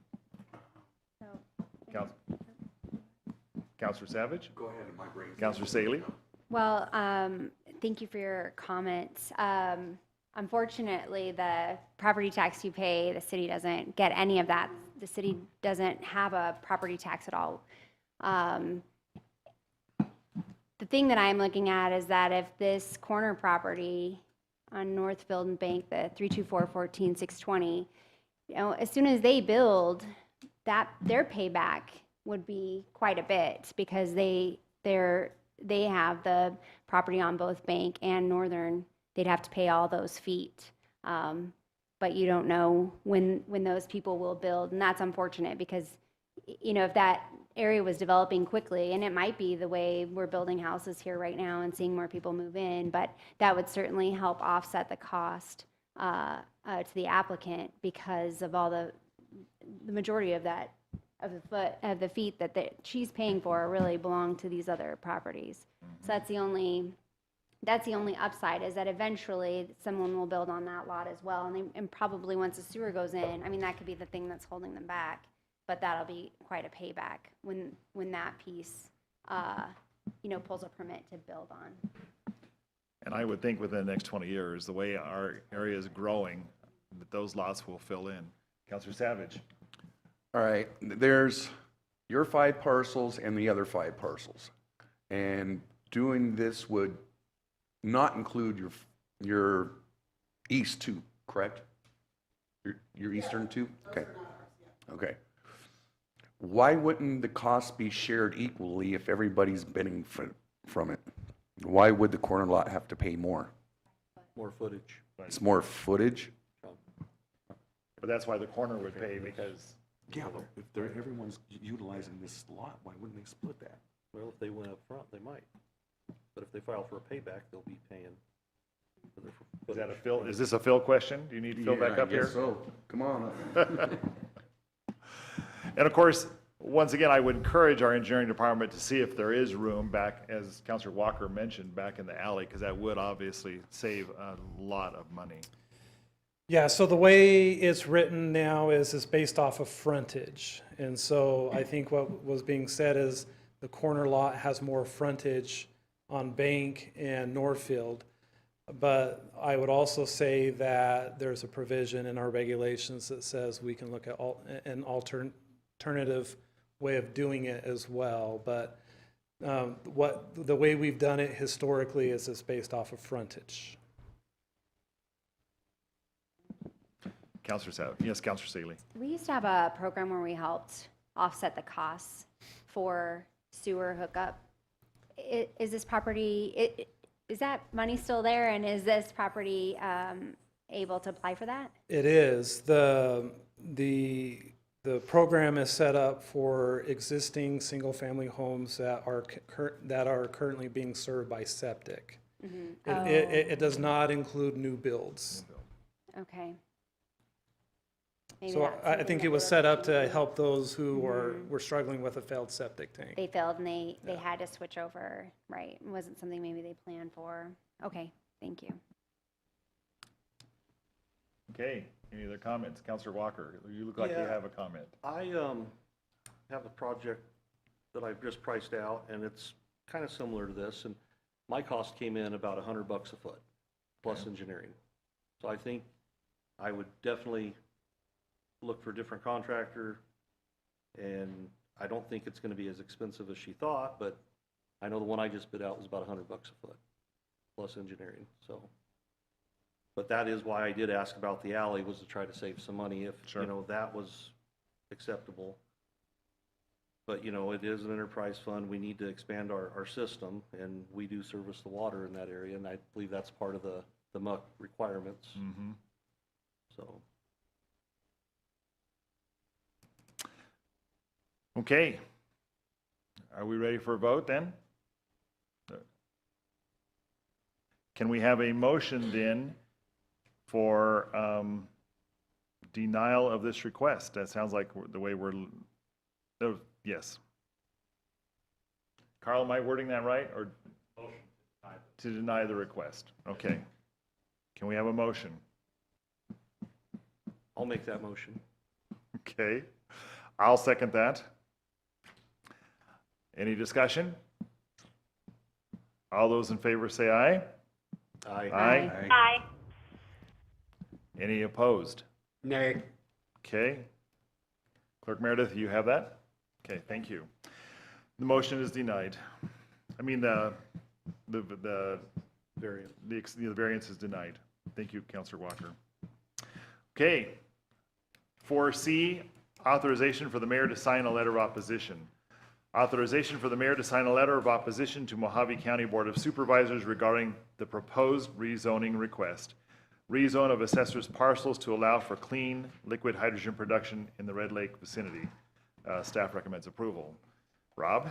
Mayor, Vice Mayor, council members, staff's prepared a draft letter of opposition for council consideration. Currently, Mojave County is in the process of reviewing a rezoning request for approximately 12,000 acres in the Red Lake area. A portion of this property is proposed for energy other overlay zone for the purpose of allowing clean liquid hydrogen production. This request was heard by the County Planning and Zoning Commission on the 13th and recommended for denial. It's scheduled for the Board of Supervisors on October 2nd.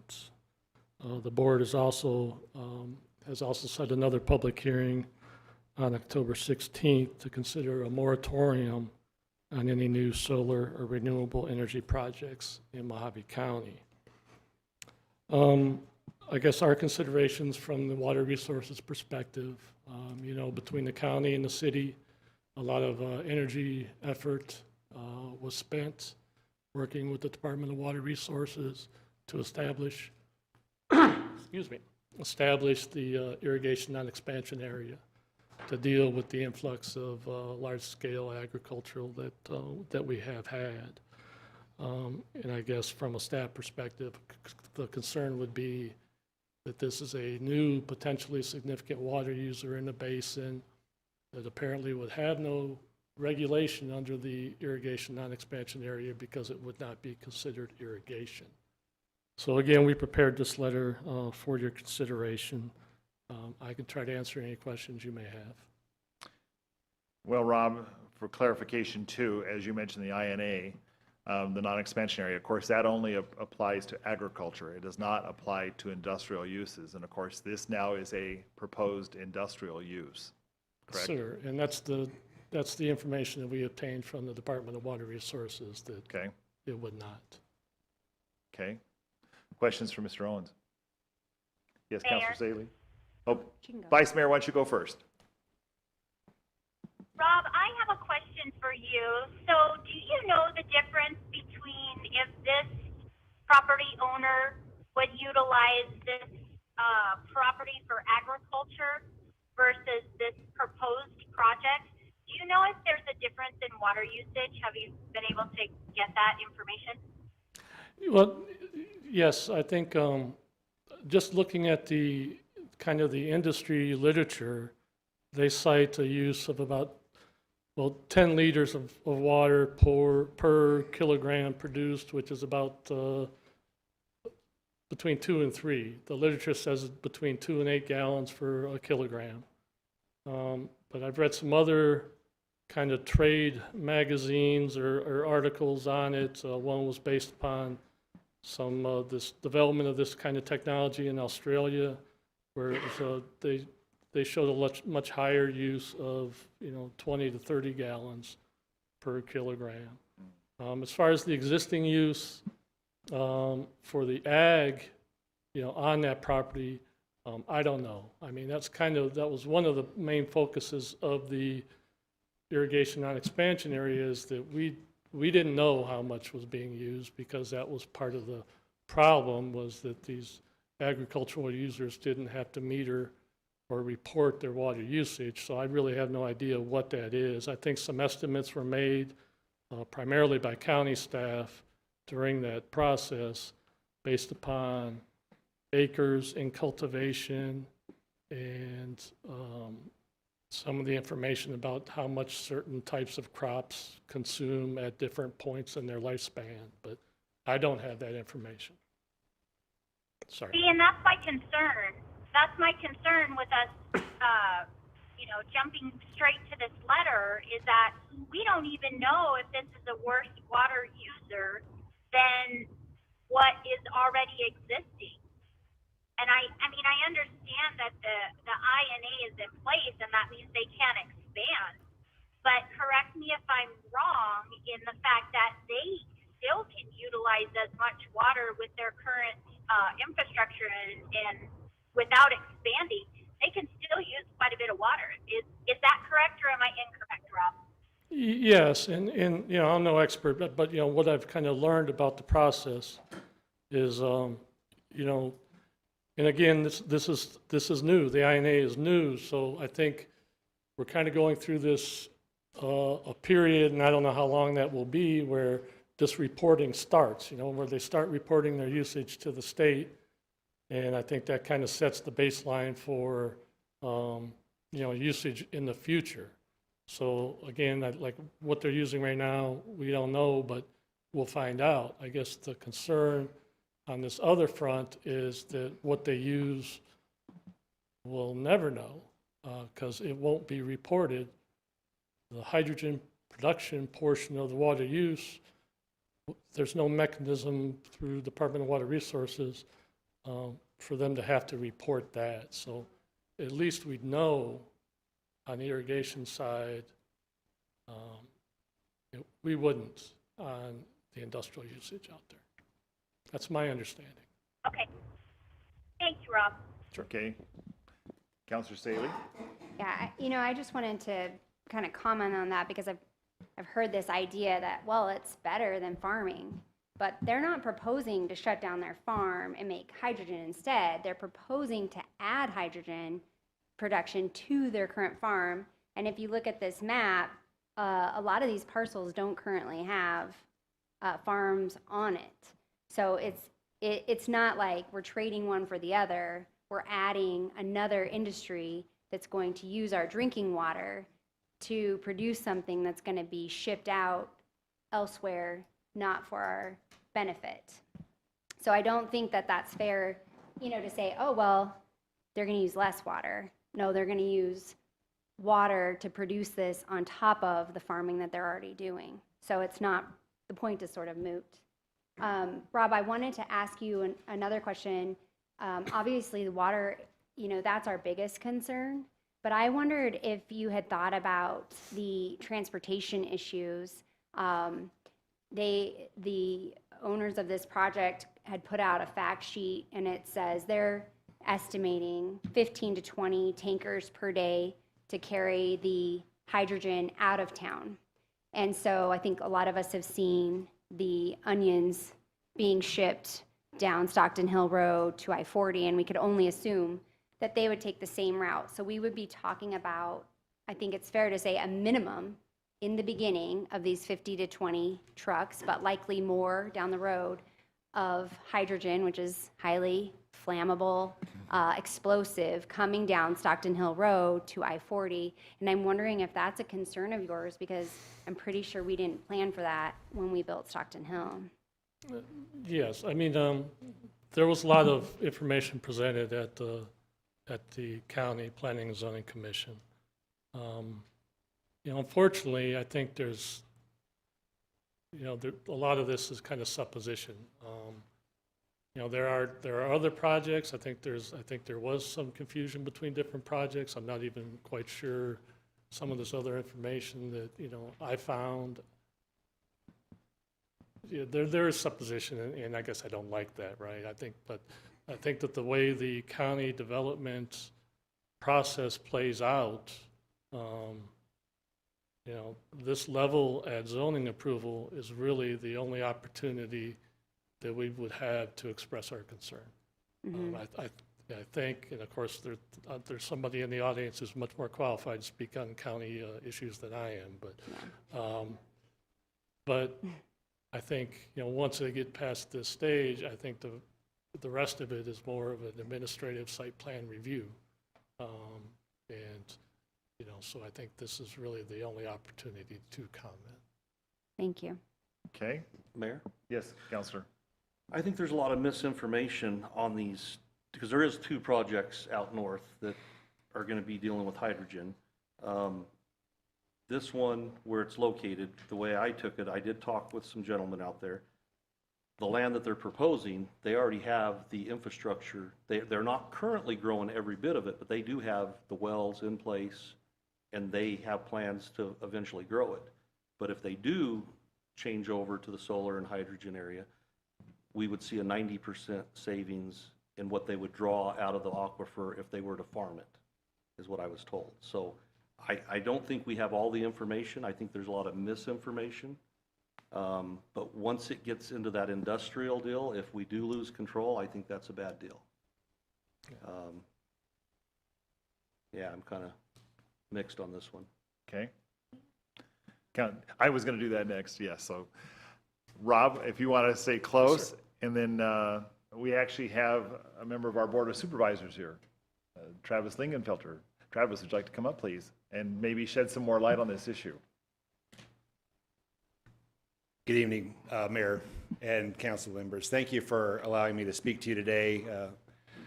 Another beautiful evening in Mojave County, and again, we find ourselves having to play defense on our finite groundwater basin. So as many of you know, starting in 2016, this region, because of Saudi Arabia, a lot of other Middle Eastern countries creating prohibitions on what can be grown in those countries, water-intensive crops. Also, Central California, nut crop companies. There were some similar things that happened in Central California.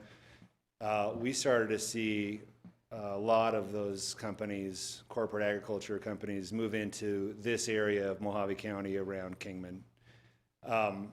Actually, even one of the companies that's east of the airport that's very large is owned by a California U.S. congressman, if you can believe that. So, and why they came here is because of 2 things. Arizona right now in the rural areas, we're really encouraging or inviting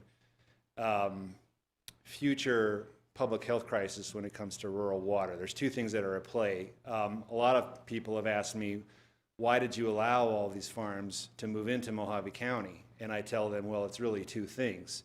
If any other commercial business, industrial business, residential subdivision, you know, typically they have to go through and they have to get 2 land use approvals. They have to go through a planning and zoning commission process to get a recommendation for an approval or denial, and then you have to go to a board of supervisors, or in this setting, municipal setting, you have to go to the city council, and you have to get a formal approval or a denial. Well, there's a little sentence in ARS 11-812 that says, if you own 5 or more contiguous acres, you don't have to go through the land use approval process. You don't have to get those 2 land use approvals that everybody else has to get. And then once you're here, And you don't have to get those land use approvals in rural Arizona outside of what they call active management areas, or the urbanized areas, or in INA, which is focused on non-expansion of any more agriculture because the basin has been deemed at risk and not having a reasonably safe supply for expansion of agriculture anymore.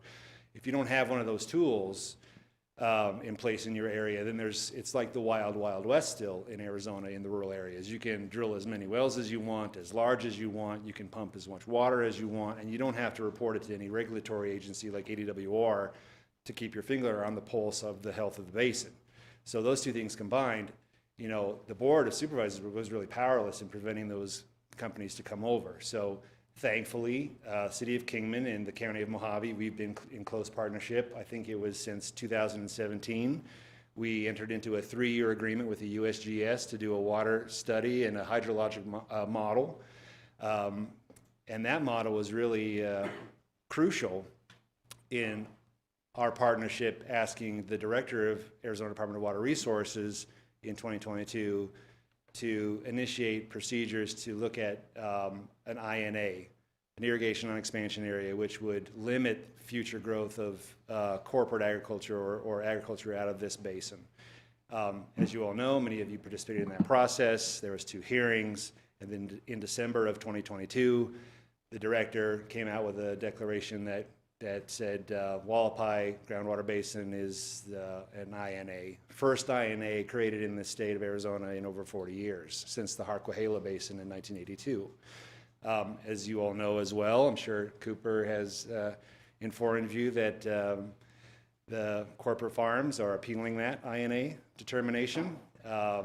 That process plays out at the state level. The County of Mojave or the City of Kingman, we don't have an active role in that, so we all certainly hope that the INA survives that challenge, but we don't know what's going to happen there.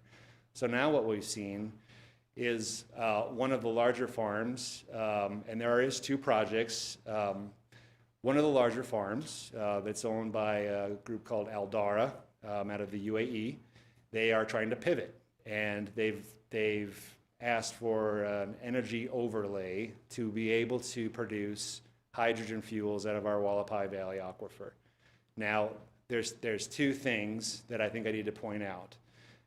With the INA, unless they can demonstrate something called substantial capital investment to ADWR, they cannot expand any new acreage to farm new acreage. So what they were farming at the time that the INA went into place, or when the notice went out, I think it was in October of last year, that's the acreage that ADWR is holding them to, unless they can demonstrate substantial capital investment. So there's not a risk at this point in them expanding tens of thousands more acres of agriculture out in our basin. Thank goodness, right? The INA helps prevent the hole that we're in, and we are in a hole, 34,000 acre foot deficit groundwater a year. It helps it from getting any worse. What's concerning with this, and what I would encourage any of you to do that really want to understand our legal issues, Will Davis, County Attorney Will Davis, he's worked with me very closely on this issue.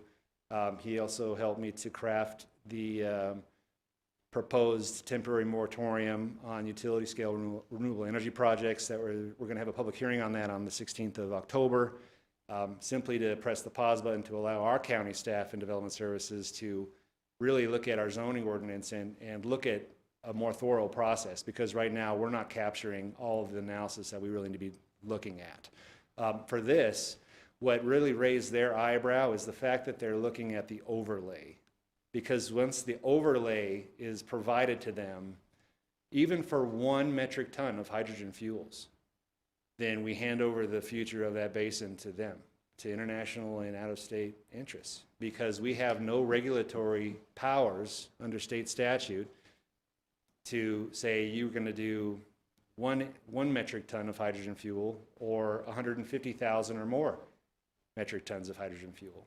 We rely completely on the private sector and people that don't live here, that don't call this home, to dictate the future for the future of that basin for everybody that's going to live here, our children and our grandchildren. That's really why at the county we're saying this is not the appropriate fit for a hydrogen fuels production. Once that camel's nose gets under the tent, even for 1 metric ton of hydrogen fuels, we basically hand over the future of the basin to them. They can create and produce as much as they want. It may not be this project, but one of the projects has mentioned in YouTube videos and podcasts that I've heard personally. I've actually had conversations with these people that their ultimate vision is to have some large pipeline that would run over to California into Las Vegas.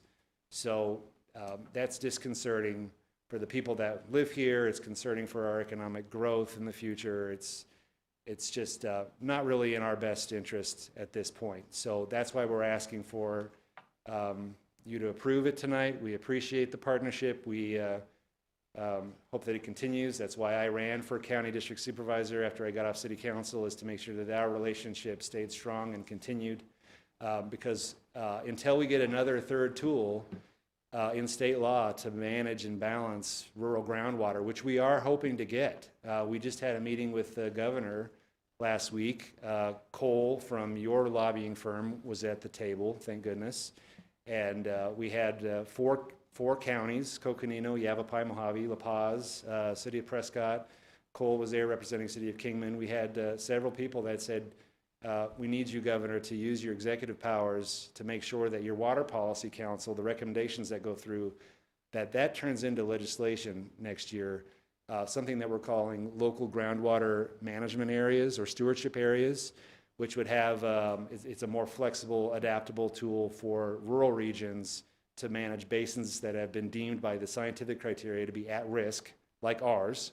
And it would have local influence and involvement in partnership with ADWR. We certainly hope that that passes next year. But as far as this proposal is concerned, it's just not the right fit for this particular basin.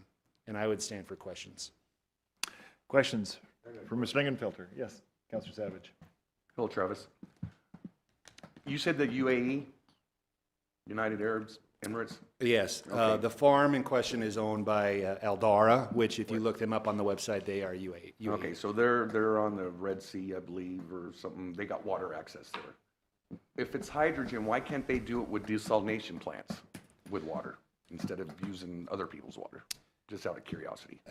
We have a lot of questions. One of the questions that we had, if you watched the Mojave County Planning and Zoning Commission meeting that happened, where the commission denied approving this, they testified, a gentleman by the name of Mr. Fromm, Derek Fromm, and one of the gentlemen from the farm said it was, this was the cheapest option for them, the hydrogen fuels, which made a lot of us, including the attorneys, scratch their heads. I reached out to Mojave Electric Co-op, which provides electrical service out in that area. I'm good friends with the owners, and they serve Val Vista, which is in my district, and good people. And they said, yeah, they had been working with them. They had prepared an estimate. You know, here they are trying to spend hundreds of millions of dollars to create this hydrogen fuel stuff, and MEC gave them a bid, $40 million to create them, to connect them to the grid. So we're not exactly sure what their real intent is. They wouldn't have needed to apply for the overlay if it was only for their farm. They applied for the overlay, we believe, because at some time in the future, you know, it's going to turn into something else. They want to export hydrogen fuels. Yeah. That's why they're looking for the overlay portion. Thank you. Okay. Any other questions from, yes, Councilor Saley. Supervisor Lingenfelter, I just want to thank you for coming tonight and answering some of these questions. This is really quite a complicated topic and one that most of us aren't familiar with. I know I've spent a lot of time over the last few weeks just trying to take in any kind of information about the production, the risk, who's behind this, why, that kind of thing. And so I think, you know, it'd be great to approve this tonight and to stand in partnership with the county, pausing all of these ideas for hydrogen production until the county can get their ducks in a row and we can really put a process into place that will protect both the city of Kingman and the Mojave County residents that all rely on this aquifer. So thank you so much for your efforts. Absolutely, Councilmember Staley, and to all of you, Mayor and Council, I want to say we have some very powerful moneyed interests that are after consumption out of our aquifer. And the only ones that are standing between them and what they want to do and the 60 to 70 something thousand people that are dependent upon this aquifer, and we all hope to grow with future residents, are elected officials like yourself and myself. And so that is a great weight. And I just want to thank you all for your partnership on this. Thank you, Travis. Okay. Hearing no other questions? Any discussion or questions? Okay. Well, I brought this one forward, item C, because I felt it was so important to protect our aquifer. And I think it's been brought out some facts that there is no regulation on an industrial. We don't know how much water they're going to try to pump out. And it sounds like it could expand to a horrendous amount and basically turn our area into a dust bowl with no water. So I would like to make a motion that we approve 4C, authorization for the mayor to sign a letter of opposition. I'll second. We have a motion and a second. All those in favor say aye. Aye. Aye. Any opposed? Okay, motion carries. Thank you. Item 4D, amended interim public management contract with Grady Miller, interim city manager. At the September 14th, 2023 special city council meeting, council voted to hire Grady Miller as interim city manager. Staff received the attached contract agreement from interim public management for council's consideration. Council direction.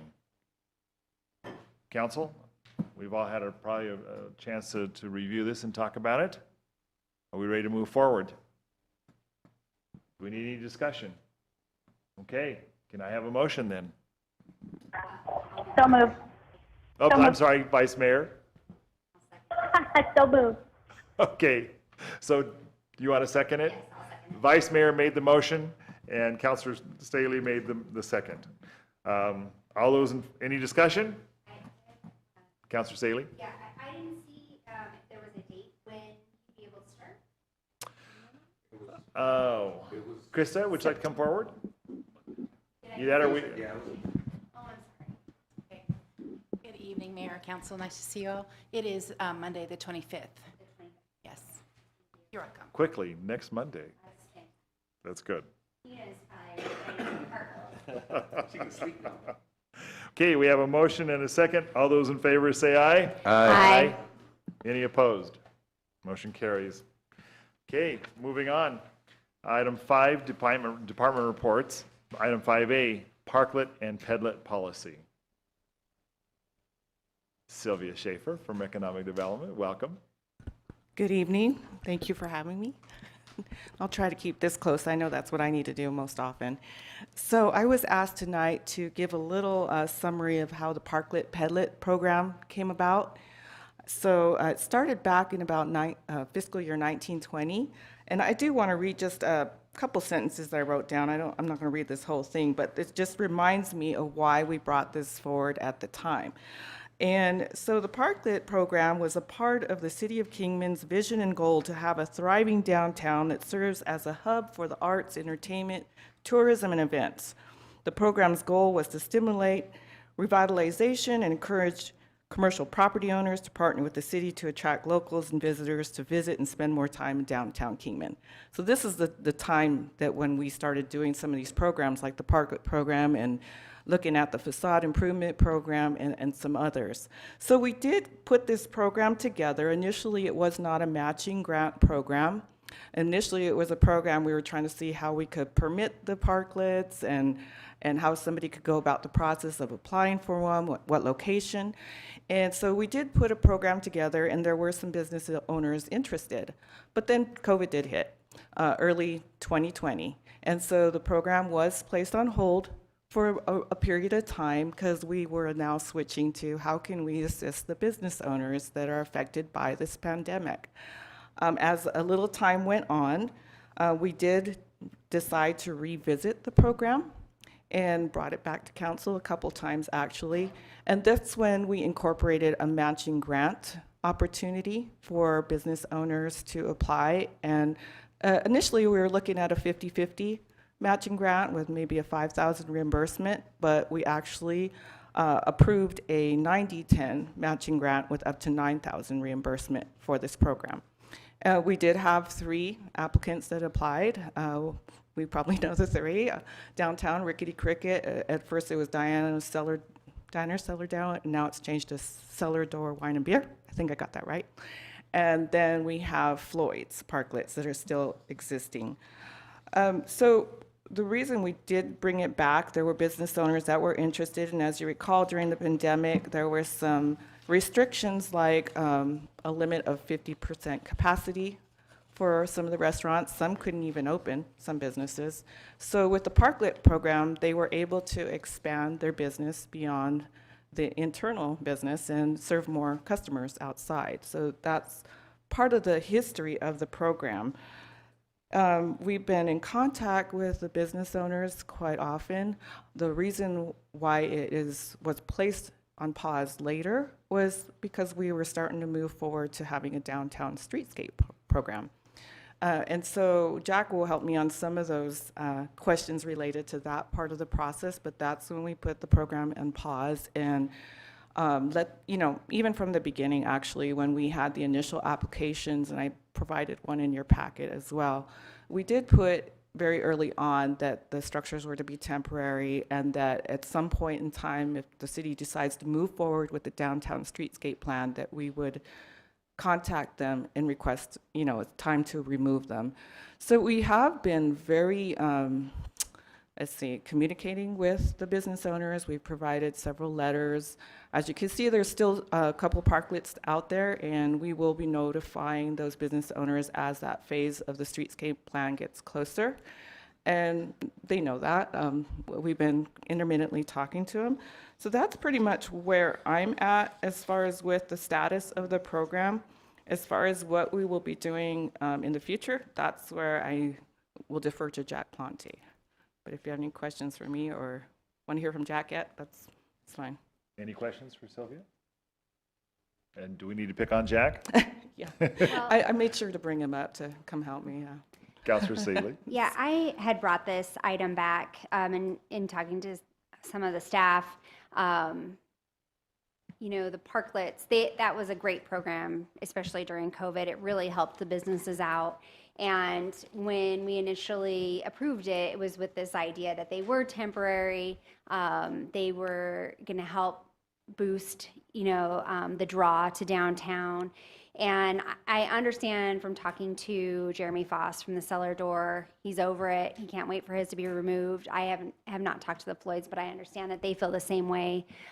It served a great purpose, but they don't have an interest in keeping it going.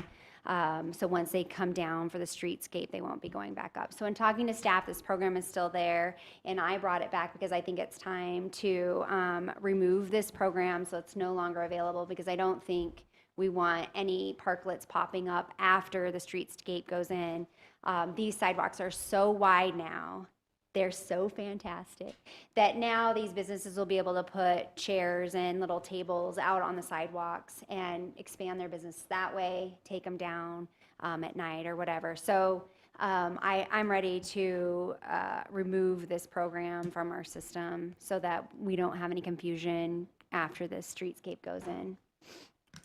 Okay. Well, question, and I see we're going, right now, we're going to still let Floyd's up there until we move. Right. Until it's time. But as far as any new applicants, which I thought it was sort of set aside already. It is. Yes. So. Yes. So my understanding, though, is it's still on the books, and we just need to Make a formal shutdown. officially Well, shut her down. right. Yeah. With, of course, the exception that Floyd's will be able to keep theirs going until Until their block. their block goes under construction. Vice Mayor, do you have a comment? Mayor, I do, yes. So I wasn't under the understanding this was on the agenda to remove the Parklet Headlet program, because I would like to hear from people as to what they think, not just Councilor Staley and a few of us. So I was not anticipating removing the program. I'd like to put it on a future agenda where we can have public comment. Well, right, and of course, this once again is a department report, and so we're not gonna, there's no action on it, Correct. so. Yeah, and then just to- Okay. oh, The way Councilor Staley was talking was that she wants to remove it. So I was hoping that there was something else that was going to happen, some other action, and it was going to come back to us. So that's all my comment is. It sounds like that could be in the works for a future. Yes, Tina? Mayor and Council, I just wanted to clarify, the program as it currently is with the matching program and the way the Parklet and Pedlet program is currently written has not been available, and we won't be offering the same program. I know that the Public Works team is currently putting together something to bring back to the council for consideration once the downtown project has completed. Okay, thanks for the clarification, Tina. yeah, You're welcome. Okay, any other comments? We're good. Thank you, Sylvia. thank you. Item number 6, announcements by mayor, council members, and city manager. Tina, this is your last time we get to pick on you as far as acting city manager. And I do have a couple of announcements. Great. One is I want to remind everyone about the Andy Divine Days Parade taking place on Saturday that starts at 10 o'clock downtown, so that's exciting for our community. And I also want to highlight our police department, who recently received re-accreditation from for their chief, help me out with this. Thank you. The Arizona Law Enforcement Accreditation Program. They were certified originally back in 2019 and were reaccredited just recently, it was announced. So just want to highlight them as well. Thank you. Thank you. In fact, it was announced on the radio too, that announcement was made. So great. Thank you, Tina. Councilor Walker. Nothing tonight. Councilor Savage. Nothing tonight. Okay. Councilor Ward. Nothing tonight. Councilor Staley. Vice Mayor. Nothing for me tonight. Thank you. Okay. As Tina mentioned, we have the parade this weekend for Andy Divine Days, of course, the rodeo to follow at the fairgrounds afterwards. And of course, there's a number of other events. I know the Chamber is having an event tomorrow evening over at, what are we calling that shopping center now? Oh, is it a Beal? Well, yes, there is the Andy Awards tomorrow, but I mean on Thursday.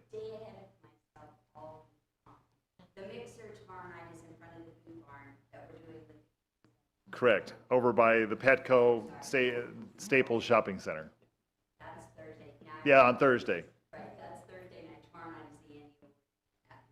Correct. So lots of events going on in our community. Once again, I know I beat the drum a lot, but I continually want to thank all those who participate and make our community a great community. And city staff and members, just members of community at large, and the service that is performed one to another. Council, item number 7, council request for future reports and updates. Councilor Staley. Yes, I would like to ask if we could have an item possibly at the next council meeting to discuss the ability to start a streets payback program that would mimic our sewer payback agreements. And talking to a local builder who's building on, he's not doing whole streets, but he's got lots here and lots there. And they would be interested in paving an entire street if we had that payback instead of just in front of his lots where he's building homes. So I think I'd asked about it before. It doesn't sound like there are any laws against that. And if we can make it really easy and just like the sewer system and quickly get that on an agenda, I'd really appreciate it. Thank you. Got it. Council, or Vice Mayor, did you have something? I did. I would like to see a report from the retail coach. I would like to see ED put that together since they're recently newly contracted with the city of Kingman. I'd like to let the public know what they do and how they're going to be working to bring retail to our city. Okay, so Annie, did you catch that? Retail? Yes, okay. That's what I thought she said, but I wanted to make sure you grabbed it. Okay. Thank you. Is that it, Vice Mayor? Okay, councilors, any other? Okay. Thank you. Item number 8, executive session. 8A, executive session to discuss legal matters regarding the Rancho Santa Fe Development Agreement. The city council may go into executive session pursuant to ARS 38-431.03A3 to discuss legal matters regarding the Rancho Santa Fe Development Agreement. Can we have a motion then from council to go into executive session? So moved. Okay, we have a motion. All those in favor say aye. Aye. And once again, everybody here in Chambers, thank you for participating and being here tonight. And have a good evening. You're welcome to stay, but I doubt if we'll find too many people out here when we come back. Thanks again.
Are we all here? Okay. We are back in session. There is no action to be taken from our executive session. So I think we are all in agreement. We want to adjourn, and this meeting is adjourned. Thanks again for being here.